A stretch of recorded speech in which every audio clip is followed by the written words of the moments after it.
Hello friends, कैसे हैं? उम्मीद करता हूं सभी लोग अच्छे होंगे। और आज एक नए वीडियो के साथ में आया हूं। और जैसा कि आपने थंबनेल देख ही लिया होगा, how to increase your pharma sales, या आप कह लें कि अपने सेल्स को हम कैसे इंक्रीज करेंगे। क्योंकि अगर हम अपने प्रोफेशन की बात करें, फार्मा सेल्स की बात करें या ओवरऑल सेल्स की बात करें, तो जितने भी रिप्रेजेंटेटिव हैं सबका एक ही गोल होता है, एक ही एम होता है कि हम अपने सेल को कैसे इंक्रीज करें। तो स्पेशली मैं फार्मा में हूं, तो आज मैं फार्मा की बात करूंगा कि फार्मा में अपने हम सेल को कैसे इंक्रीज करें। क्योंकि मैं खुद एज ए एबीएम काम करता हूं, तो मैं ऐसे कोई भी पॉइंट की बात नहीं करूंगा जो प्रैक्टिकली पॉसिबल नहीं हो। मैं ऐसे सिर्फ पॉइंट की बात करूंगा जो प्रैक्टिकली पॉसिबल है, जिसको आप फॉलो करके अपने सेल को इंक्रीज कर सकते हैं। अगर मैं बात करूं फार्मा सेल्स की या फार्मा कंपनी की बात करें, तो फार्मा कंपनी के अंदर जो भी सेल्स रिलेटेड पर्सन्स होते हैं, जितने भी सेल्स से रिलेटेड मैनेजर्स होते हैं, चाहे एबीएम की बात करें, चाहे जेडबीएम की बात करें, या एनएसएम की बात करें हम, या जीएम की बात करें, प्रोडक्ट मैनेजमेंट टीम की बात करें, एचआर की बात करें, तो सभी लोग का एक ही मोटो होता है, how to increase the sale. Means everyone want to sell, सभी को सेल चाहिए। और वो सेल की जो नीड फुलफिल करता है वो होता है medical representative. Yes friend, absolutely.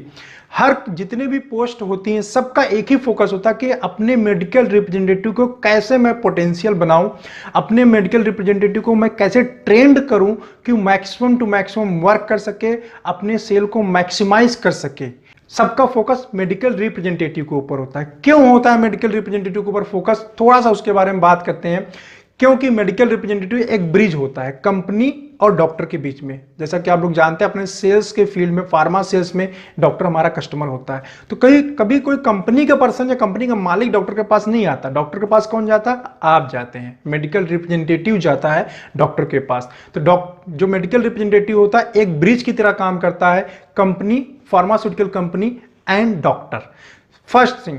Second point क्या है कि वो कंपनी को रिप्रेजेंट करता है, कंपनी का जो इंटरेस्ट होता है वो डॉक्टर तक पहुंचाता है।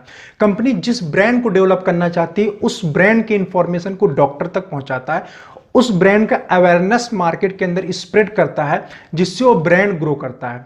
हमेशा आप देखिए वही ब्रांड ग्रो करता है जिसका कंपनी इंटरेस्ट होता है। आपने फील्ड में देखा होगा सभी कंपनी के पास बहुत सारे ब्रांड होता है, बट हर एक डिवीजन के अंदर सारे ब्रांड फोकस में नहीं होते। फोकस में होते हैं 2 ब्रांड, 3 ब्रांड, 4 ब्रांड, या maximum to 5 brands only. 5 brands के ऊपर कंपनी फोकस करती है, उनको ग्रो करती है।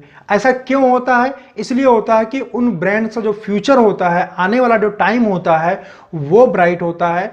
मींस उनका इन फ्यूचर जो है ग्रोथ हायर साइड में होता है, उन ब्रांड्स का फ्यूचर होता है, इसलिए कंपनी उनके ऊपर फोकस करती है। तो कंपनी के इंटरेस्ट को भी डॉक्टर तक पहुंचाता है मेडिकल रिप्रेजेंटेटिव। इसके अलावा बात करें तो कंपनी की एक इमेज, मार्केट के अंदर जो कंपनी की इमेज होती है वो मेडिकल रिप्रेजेंटेटिव की वजह से होती है। कंपनी का मालिक आके कभी भी मार्केट के अंदर अपनी इमेज नहीं बनाती, वो नहीं बताता कि मेरी कंपनी बहुत अच्छी है। एक ही कंपनी के डिफरेंट इमेज होते हैं और वो इमेज डिपेंड करते हैं आपके ऊपर।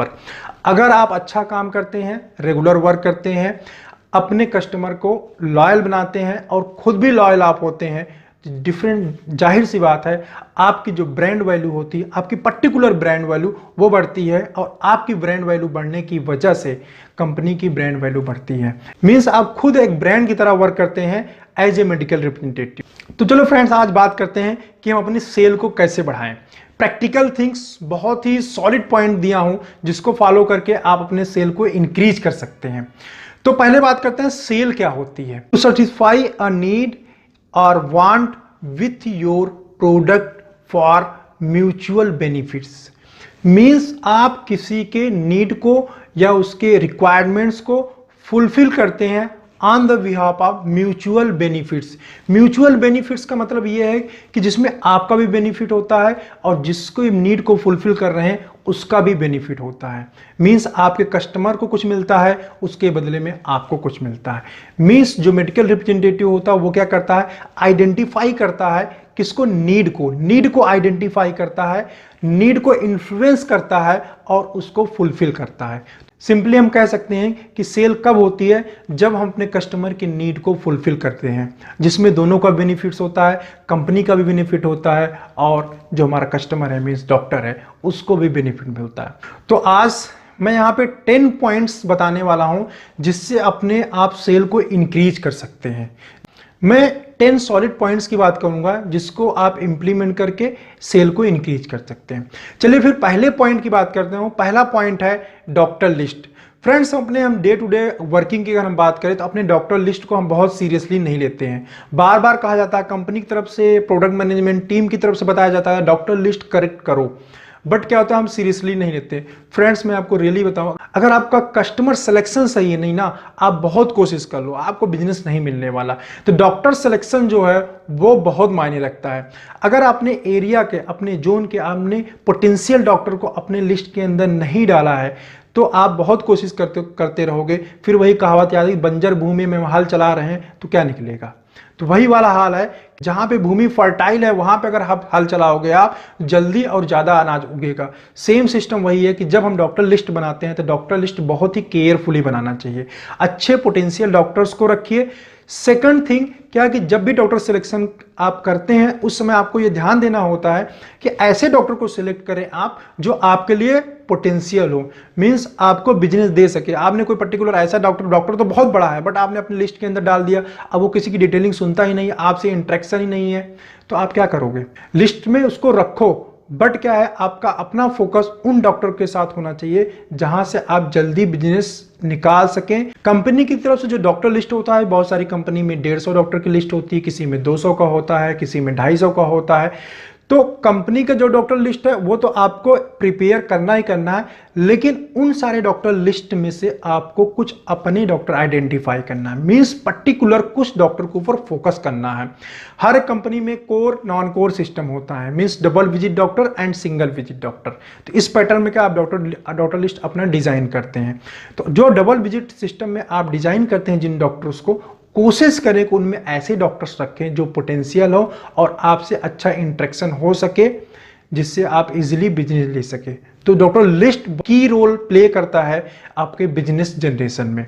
तो जब भी डॉक्टर लिस्ट बनाए आप तो इस बात का ध्यान रखें और पूरे डॉक्टर लिस्ट में से आप एटलीस्ट 50 डॉक्टर के ऊपर फुल फोकस करके रखें और उन 50 डॉक्टर को ऐसे सेलेक्ट करें जिनसे इजीली बिजनेस आ सके, जिनसे कॉल हो सके, जिनका कॉल हो सके, जिनके रिमाइंडर लग सके, जिनका फॉलोअप हो सके, जिनके लिए आप कन्वीनियंट हो। तो ऐसे डॉक्टर को आप आइडेंटिफाई करो और उनके साथ वर्क करो। विजिट तो सभी को करना है बट फोकस उन 50 डॉक्टर्स पे लेके चलना है। दूसरे पॉइंट की अगर मैं बात करूं, दूसरा पॉइंट आता है प्रोडक्ट नॉलेज।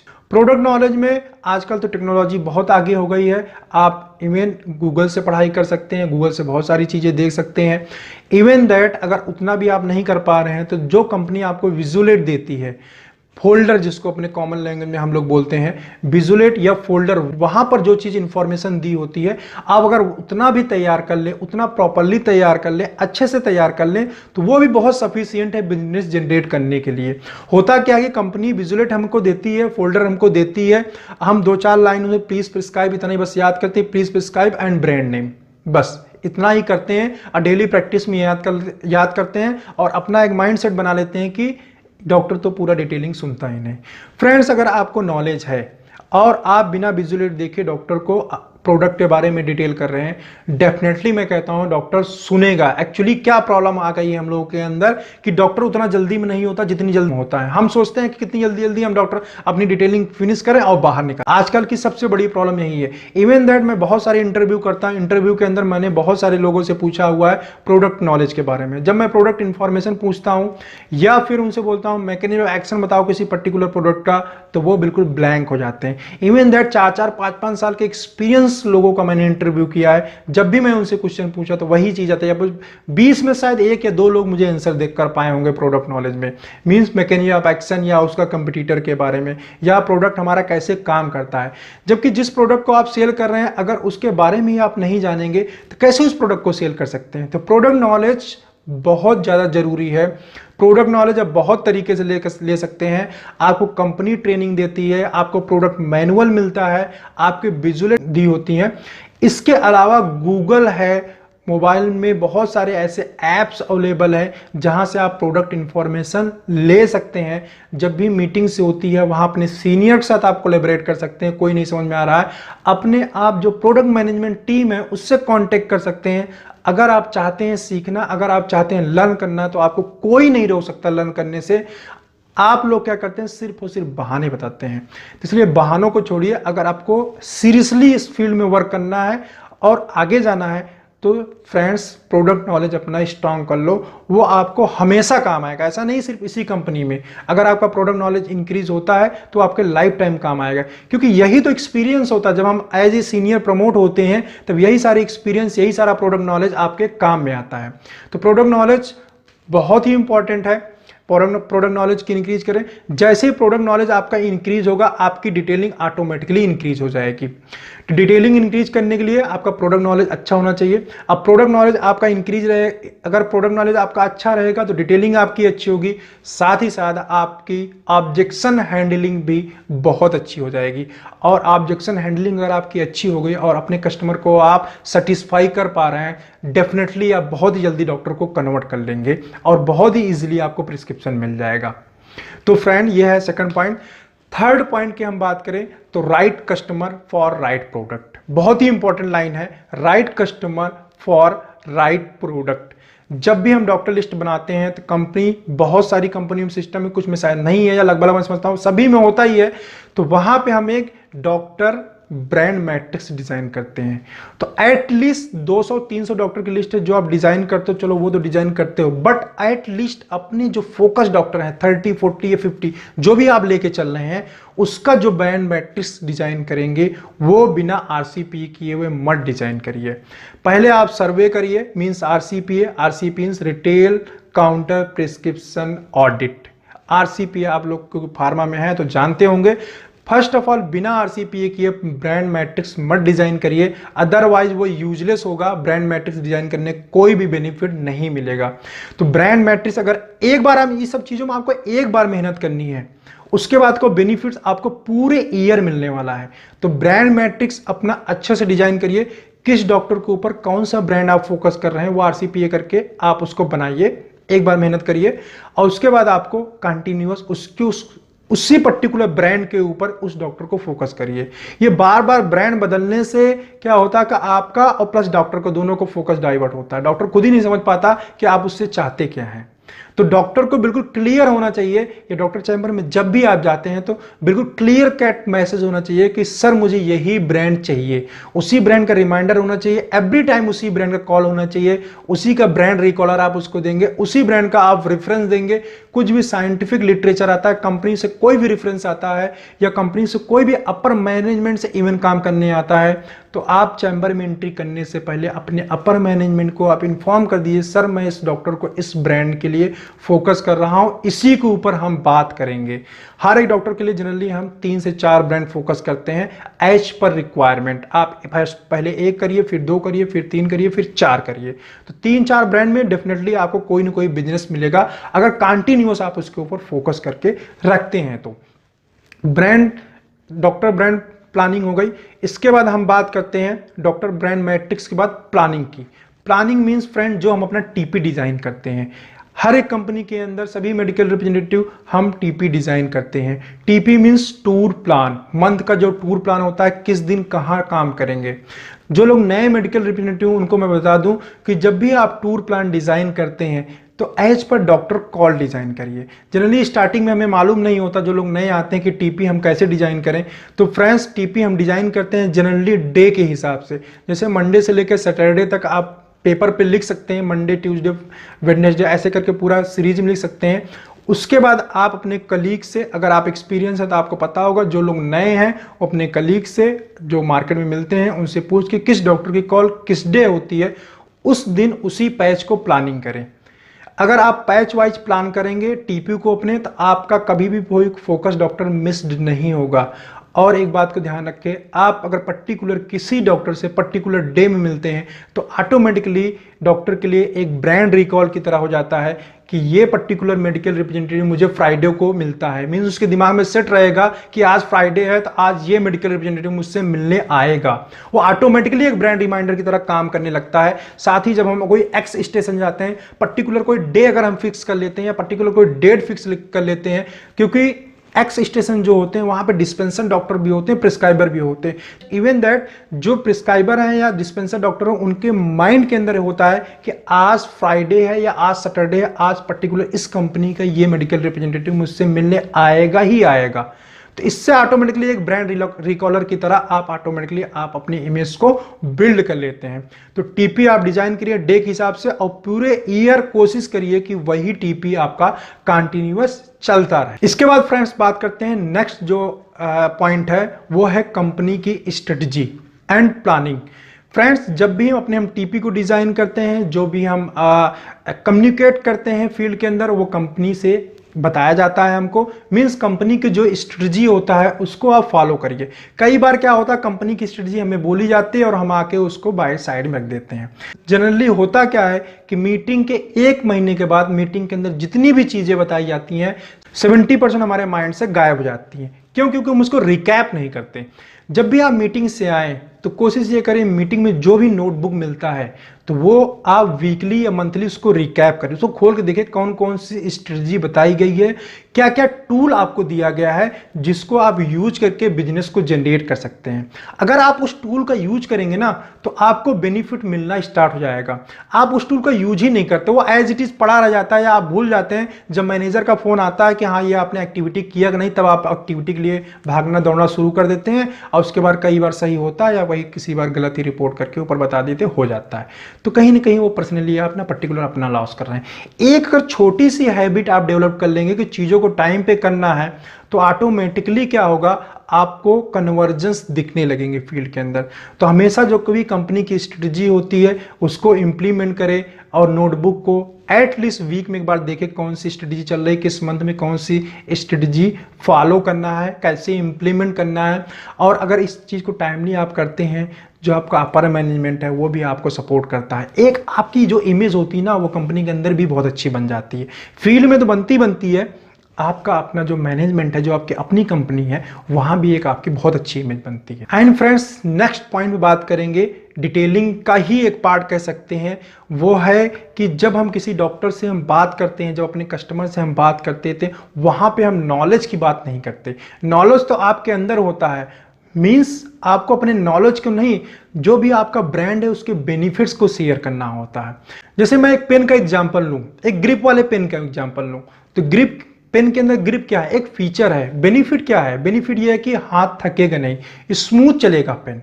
तो इसी तरह आपके जो ब्रांड होते हैं उसमें फीचर होता है, बेनिफिट होता है। जब भी आप डॉक्टर चैम्बर में डिटेलिंग करते हैं तो वहां पर हमेशा हाईलाइट करें प्रोडक्ट के बेनिफिट्स को। जनरली हम लोग क्या करते हैं कि हम फीचर को ही हाईलाइट करते रहे। ये कंपनी आपको बताती है क्या फीचर है, क्या बेनिफिट है। इवन दैट बहुत सारी कंपनी के अंदर पूरा बना के दिया जाता है, एक चार्ट टाइप का या पेपर पे कुछ बना के दिया जाता है जिससे फीचर और बेनिफिट को आप हाईलाइट कर सकें।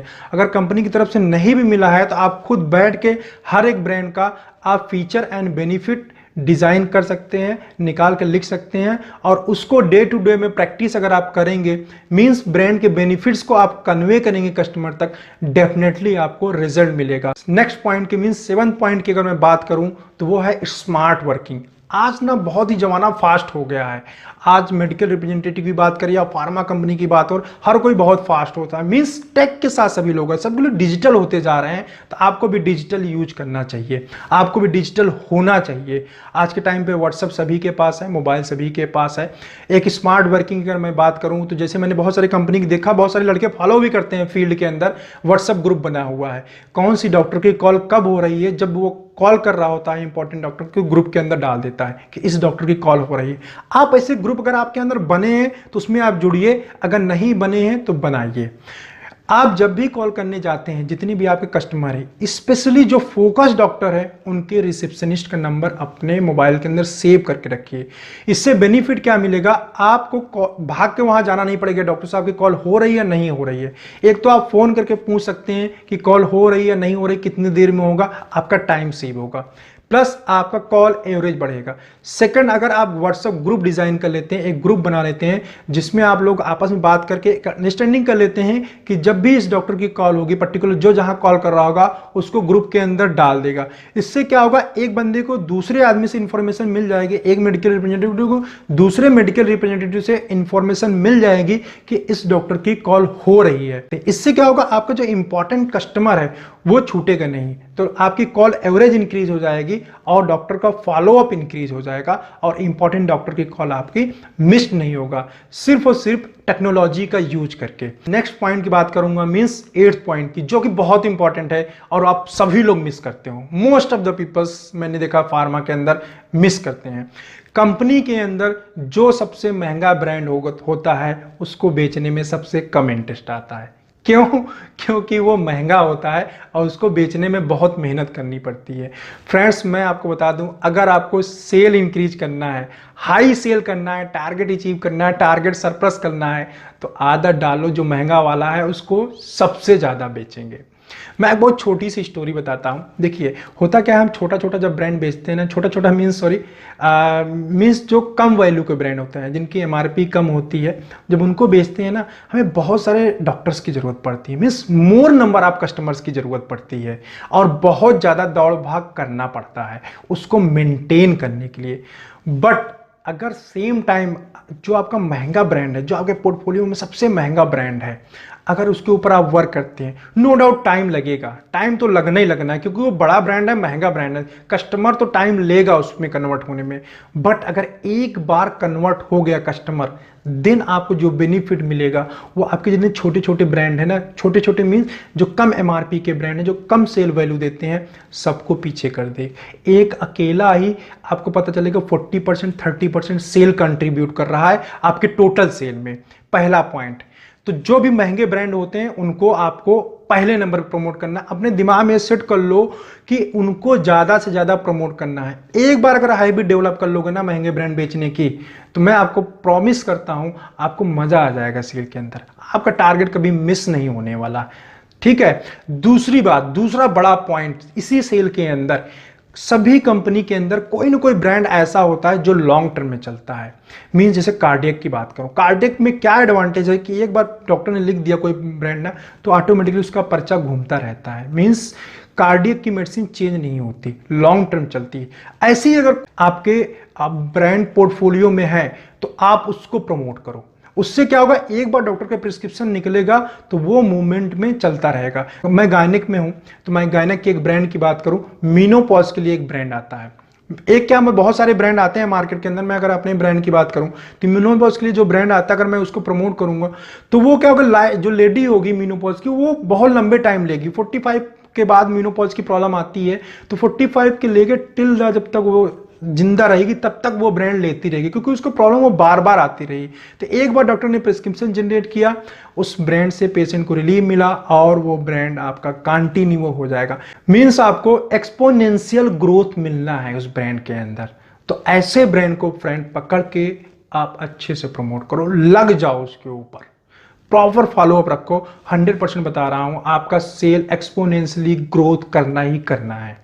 इसके बाद फ्रेंड्स, सारी स्मार्ट वर्किंग, कॉल प्लानिंग, इन सब के बाद एक बहुत ही इंपॉर्टेंट पॉइंट आ जाता है, जो कि मैंने देखा फील्ड के अंदर कई बार लोगों को नॉलेज भी थोड़ा कम होता है और पर्सनालिटी भी कहूँ मैं कम होता है। बट अगर ये पॉइंट कोई इंक्रीज कर लेता है तो उसकी सेल बढ़ जाती है। मैं बात कर रहा हूँ रिलेशनशिप की।